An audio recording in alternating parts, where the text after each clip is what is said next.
ಎಲ್ಲರಿಗೂ ನಮಸ್ಕಾರ. ನೀವು ನೋಡ್ತೀರಾ ಆಕಾಶ್ ಬಾಡ್ಲಿ ಯೂಟ್ಯೂಬ್ ಚಾನಲ್. ಇವತ್ತಿನ ಕ್ಲಾಸಲ್ಲಿ BA 5ನೇ ಸೆಮಿಸ್ಟರಲ್ಲಿ ಬರ್ತಕ್ಕಂತಹ ಪೊಲಿಟಿಕಲ್ ಸೈನ್ಸ್ DSC 9ನಲ್ಲಿ ಬರ್ತಕ್ಕಂತಹ ಅಂತಾರಾಷ್ಟ್ರೀಯ ಸಂಬಂಧಗಳ ಮೂಲ ಪರಿಕಲ್ಪನೆಗಳು ಅಂತಕ್ಕಂಥದ್ದು. ಹಿಂದಿನ ಕ್ಲಾಸಲ್ಲಿ ಏನಪ್ಪ ಅಂತಂದ್ರೆ ನಾವು 4ನೇ ಅಧ್ಯಾಯವಾದಂತಹ ವಿಶ್ವ ಯುದ್ಧಗಳು, ಅದರಲ್ಲಿ ಏನಪ್ಪ ಅಂತಂದ್ರೆ ದ್ವಿತೀಯ ವಿಶ್ವ ಯುದ್ಧ ಹಾಗೂ ದ್ವಿತೀಯ ವಿಶ್ವ ಯುದ್ಧಕ್ಕೆ ಕಾರಣಗಳು ಅಂತಕ್ಕಂಥ ನೋಡಿದೆವು. ಅದರಲ್ಲಿ ಏನಪ್ಪ ಅಂತಂದ್ರೆ ಕಾರಣಗಳೇನಪ್ಪ ಅಂತಂದ್ರೆ 3 ಕಾರಣಗಳನ್ನು ನೋಡಿದೆವು. ಅದರ ಮುಂದುವರಿದ ಭಾಗವನ್ನು ನಾವು ಇವತ್ತಿನ ಕ್ಲಾಸಲ್ಲಿ ತಿಳ್ಕೊಳ್ಳೋಣ ಬನ್ನಿ. ಹಿಂದಿನಪ್ಪ ಅಂತಂದ್ರೆ ಸಾಮ್ರಾಜ್ಯ ವಿಸ್ತರಣಾ ದಾಹದ ಬಗ್ಗೆ ನೋಡಿದೆವು. ಅದರ 5ನೇ ಪಾಯಿಂಟ್ ಏನಪ್ಪ ಅಂತಂದ್ರೆ ಸೈದ್ಧಾಂತಿಕ ಹೋರಾಟಗಳು ಅಂತಕ್ಕಂಥದ್ದು.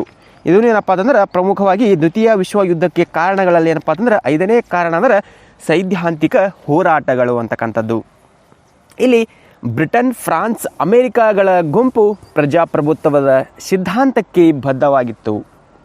ಇಲ್ಲಿ ಬ್ರಿಟನ್ ಹಾಗೂ ಫ್ರಾನ್ಸ್, ಅಮೇರಿಕಗಳ ಏನಪ್ಪ ಅಂತಂದ್ರೆ ಅದರದೊಂದು ಗುಂಪು ಏನಾಗಿರುತ್ತೆ ಅಂದರೆ ಈ ಒಂದು ಪ್ರಜಾಪ್ರಭುತ್ವದ ಸಿದ್ಧಾಂತಕ್ಕೆ ಏನಪ್ಪ ಅಂತಂದ್ರೆ ಇದು ಬದ್ಧವಾಗಿತ್ತು. ಆದರೆ ಈ ಜರ್ಮನಿ ಮತ್ತು ಇಟಲಿ, ಜಪಾನ್ಗಳ ಗುಂಪು ಏನಪ್ಪ ಅಂತಂದ್ರೆ ನಿರಂಕುಶತ್ವವನ್ನು ಸಿದ್ಧಾಂತದಲ್ಲಿ ನಂಬಿಕೆ ಅಂತಕ್ಕಂಥದ್ದು ಇದು ಹೊಂದಿಕೊಂಡಿತ್ತು.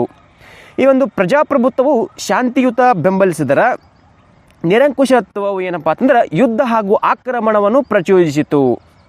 ಈ ಒಂದು ಪ್ರಜಾಪ್ರಭುತ್ವ ಏನು ಸೂಚಿಸ್ತದೆ ಅಂದ್ರೆ ಈ ಶಾಂತಿಯನ್ನು ಬೆಂಬಲಿಸೋಸ್ಕರವಾಗಿ ಮಾಡಿದ್ರೆ, ಈ ಒಂದು ನಿರಂಕುಶತ್ವವು ಏನು ಮಾಡ್ತದೆ, ಯುದ್ಧ ಆ ಆಕ್ರಮಣವನ್ನು ಏನಪ್ಪ ಅಂದ್ರೆ ಪ್ರಚೋದನೆಗೆಯನ್ನು ಅಡಿಯನ್ನು ಹಚ್ಚಿಕೊಡುವಂಥ ಕೆಲಸವನ್ನು ಈ ಒಂದು ನಿರಂಕುಶತ್ವವನ್ನು ಈ ಯುದ್ಧ ಮಾಡ್ತಿತ್ತು.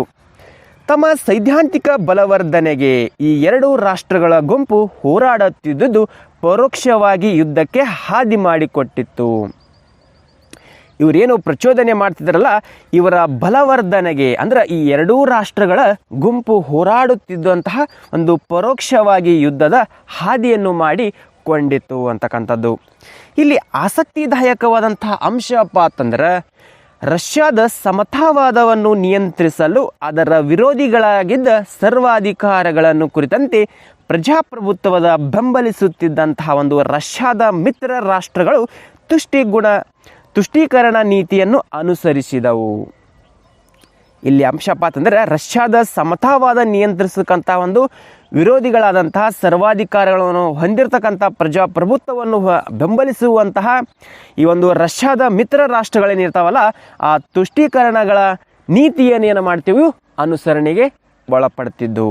ಹಿಂಗೆ ಸೈದ್ಧಾಂತಿಕ ಹೋರಾಟವು ಏನಪ್ಪ ಅಂತಂದ್ರೆ ಈ ಒಂದು ದ್ವಿತೀಯ ವಿಶ್ವ ಯುದ್ಧಕ್ಕೆ ಇದೂ ಕೂಡ ಒಂದು ಪ್ರಮುಖವಾದಂಥ ಕಾರಣವಾಗಿದೆ ಅಂತಕ್ಕಂಥದ್ದು ನೋಡ್ಬೋದು. ಇನ್ನು 6ನೇದಾಗಿ ನೋಡೋದಾದ್ರೆ ಅಮೇರಿಕಾದ ತಾಟಸ್ಥ್ಯ ಅಂತಕ್ಕಂಥದ್ದು ಅಂದರೆ ತಟಸ್ಥ. ಇಲ್ಲಿ ಮೊದಲನೇ ವಿಶ್ವ ಯುದ್ಧದ ಬಳಿಕ ಅಮೇರಿಕಾವು ಯುರೋಪಿನ ರಾಜಕಾರಣದಿಂದ ದೂರವೇ ಉಳಿಯಿತು. ಮೊದಲನೇ ವಿಶ್ವ ಯುದ್ಧದ ಆದ ಬಳಿಕ ಅಮೇರಿಕ ಏನು ಮಾಡ್ತದೆ, ಯುರೋಪಿನ ರಾಜಕಾರಣದಿಂದ ಭಾಳಷ್ಟು ದೂರ ಉಳಿತೈತಿ. ಜಾಗತಿಕ ಶಾಂತಿಗಾಗಿ ಸ್ಥಾಪನೆಗೊಂಡಂತಹ ರಾಷ್ಟ್ರಗಳ ಸಂಘದ ಸದಸ್ಯತ್ವವನ್ನು ಪಡೆದುಕೊಳ್ಳಲಿಲ್ಲ. ಈ ಜಾಗತಿಕ ಶಾಂತಿಗಾಗಿ ಸ್ಥಾಪನೆಗೊಂಡಂತಹ ರಾಷ್ಟ್ರಗಳ ಸಂಘ ಸದಸ್ಯತ್ವ ಏನಪ್ಪ ಅಂತಂದರೆ ಇದು ಪಡೆದುಕೊಳ್ಳಿಲ್ಲ ಅಂತಕ್ಕಂಥದ್ದು. ಶಕ್ತಿಶಾಲಿ ರಾಷ್ಟ್ರವಾಗದಂತಹ ಅಮೇರಿಕಾವು ತಟಸ್ಥವಾದುದರಿಂದ ರಾಷ್ಟ್ರಗಳ ಸಂಘವು ಸಮರ್ಪಕವಾಗಿ ಯುರೋಪಿನ ಬೆಳವಣಿಗೆ ಏನಪ್ಪ ಅಂತಂದ್ರೆ ನಿರ್ವಹಿಸಲಾಗಲಿಲ್ಲ. ಇದರ ಜೊತೆಗೆ ಹಿಟ್ಲರ್ ಮತ್ತು ಮುಸೋಲಿನಿ ಯಾವ ಮಿತಿಗಳಿಲ್ಲದೆ ಆಕ್ರಮಣ ಧೋರಣೆಯನ್ನು ಅನುಸರಿಸುವಂತಾಯಿತು. ಶಕ್ತಿಶಾಲಿ ರಾಷ್ಟ್ರವಾಗಿದ್ದ ಅಮೇರಿಕಾವು ಸಕ್ರಿಯವಾಗಿದ್ದರೆ ರಾಷ್ಟ್ರಗಳ ಸಂಭವನೀಯ ಯುದ್ಧವನ್ನು ತಡೆಯಬಲ್ಲ ಅಂತಕ್ಕಂಥ ಒಂದು ಸರ್ವಾಧಿಕಾರಗಳ ಆಕ್ರಮಣವನ್ನು ಹತ್ತಿಕ್ಕಬಲ್ಲ ಒಂದು ಅವಕಾಶ ಇಲ್ಲಿ ಇರ್ತಿತ್ತು. ಆದ್ದರಿಂದಾಗಿ ಅಮೇರಿಕಾದ ತಟಸ್ಥ ನೀತಿಯನ್ನು ಪರೋಕ್ಷವಾಗಿ ದ್ವಿತೀಯ ವಿಶ್ವ ಯುದ್ಧಕ್ಕೆ ಇದು ಒಂದು ಪ್ರಮುಖವಾದಂಥ ಕಾರಣ ಅಂತ ಹೇಳ್ಬೋದು. ಇನ್ನು 7ನೇ ಕಾರಣಪ್ಪ ಅಂತಂದ್ರೆ ತತ್ಕ್ಷಣದ ಕಾರಣ. ಇಲ್ಲಿ ಅದಾಗಲೇ ಆಕ್ರಮಣಕಾರಿ ಧೋರಣೆ ಮೈಗೊಂಡಿಸಿದ್ದಂತಹ ಹಿಟ್ಲರ್ ಏನು ಮಾಡ್ತಾನೆ, ಪೋಲೆಂಡಿನ ಪ್ರದೇಶವನ್ನು ತನಗೆ ಬಿಟ್ಟು ಕೊಡಲು ಒತ್ತಾಯಿಸಿದನು.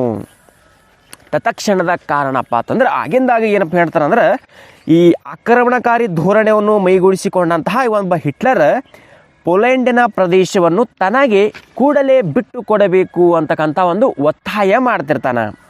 ಪೋಲೆಂಡ್ ತನ್ನ ಭೂಭಾಗವನ್ನು ಬಿಟ್ಟು ಕೊಡಲು ಸಮ್ಮತಿಸಿದ್ದಾಗ, ಪೋಲೆಂಡ್ ಏನಪ್ಪ ಅಂತಂದ್ರೆ ತನ್ನ ಭೂಭಾಗವನ್ನು ಈ ಒಂದು ಹಿಟ್ಲರ್ಗೆ ಬಿಟ್ಟು ಕೊಡುವುದಿಲ್ಲ ಅಂತಕ್ಕಂಥ ಒಂದು ಸಮ್ಮತಿಸಿದ್ದಾಗ ಸೆಪ್ಟೆಂಬರ್ 1, 1939 ಹಿಟ್ಲರ್ನ ಜರ್ಮನಿ ಪೋಲೆಂಡಿನ ಮೇಲೆ ಆಕ್ರಮಣವನ್ನು ನಡೆಸ್ತಾನೆ. ಸೆಪ್ಟೆಂಬರ್ 1, 1939 ಏನು ಮಾಡ್ತಾನೆ, ಹಿಟ್ಲರ್ ಏನು ಮಾಡ್ತಾನೆ, ಆ ಒಂದು ಭೂಭಾಗವನ್ನು ಪಡೆಯುವಗೋಸ್ಕರವಾಗಿ ಹಿಟ್ಲರ್ ಏನು ಮಾಡ್ತಾನೆ, ಜರ್ಮನಿಯ ಪೋಲೆಂಡಿನ ಮೇಲೆ ಏನಪ್ಪ ಅಂತಂದ್ರೆ ಆಕ್ರಮಣವನ್ನು ಇವ ನಡೆಸ್ತಾನೆ. ಆಗ ಬ್ರಿಟನ್ ಮತ್ತು ಫ್ರಾನ್ಸ್ ಜರ್ಮನಿ ತನ್ನ ಸೈನ್ಯವನ್ನು ಪೋಲೆಂಡಿನಿಂದ ಹಿಂದಕ್ಕೆ ಕರೆಸಿಕೊಳ್ಳಬೇಕೆಂದು ಇವ ಏನು ಮಾಡ್ತಾನೆ, ಒತ್ತಾಯ ಮಾಡ್ತಾನೆ. ಇದಕ್ಕೆ ಜರ್ಮನಿ ಒಪ್ಪದಿದ್ದಾಗ 2 ದಿನಗಳಲ್ಲಿ ಅವು ಜರ್ಮನಿ ವಿರುದ್ಧ ಪೋಲೆಂಡಿನ ಪರವಾಗಿ ಯುದ್ಧವನ್ನು ಘೋಷಣೆ ಮಾಡ್ತಾರೆ.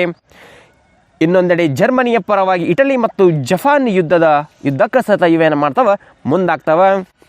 ಹಿಂಗೆ ದ್ವಿತೀಯ ವಿಶ್ವ ಯುದ್ಧಕ್ಕೆ ಒಂದು ಜರ್ಮನಿಯ ಪೋಲೆಂಡ್ ಆಕ್ರಮಣವು ತತ್ಕ್ಷಣದ ಕಾರಣವು ಅನಿಸಿಕೊಂಡಿದೆ ಅಂತಕ್ಕಂಥ ಒಂದು ತತ್ಕ್ಷಣದ ಕಾರಣಗಳಲ್ಲಿ ಹೇಳಬಹುದಾಗಿದೆ. ಇನ್ನು ಈ ಮೇಲೆ ಪ್ರಸ್ತಾಪಿಸಲಾದಂತಹ ಹಲವು ರಾಜಕೀಯ ಕಾರಣಗಳಲ್ಲದೆ ಅಲ್ಪಸಂಖ್ಯಾತರ ಜನಾಂಗೀಯ, ಆರ್ಥಿಕ, ಐತಿಹಾಸಿಕ ಅಂಶಗಳನ್ನು ದ್ವಿತೀಯ ವಿಶ್ವ ಯುದ್ಧಕ್ಕೆ ಒಂದು ಪ್ರಮುಖವಾದಂತಹ ಕಾರಣಗಳು ಅಂತಕ್ಕಂಥ ಹೇಳ್ಬೋದು.